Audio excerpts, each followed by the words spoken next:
Sa iba pang balita, sinuspindi ng Department of Migrant Workers ang operasyon ng dalawang agency na sangkot umano sa illegal recruitment at iba pang paglabag.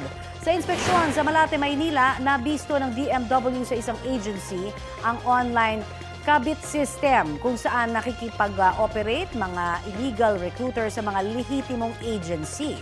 Ang isa kasi sa mga nag-a-apply, maging OFW sa Saudi Arabia, ni-recruit lamang sa pamamagitan ng Facebook tsaka ni-refer sa naturang agency.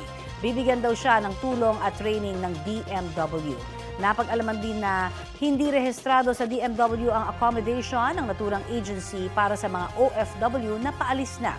Ang ikalawang agency na sinuspindi ng DMW, in-person naman ang kabit system.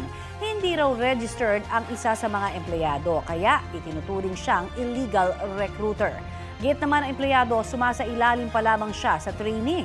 Sasampahan ng DMW ng kaukulang reklamo ang nahuling unregistered recruiter. Wala pang pahayag ang mga suspendidong recruitment agency. Wala ring boss na humarap noong nag-inspeksyon ang DMW.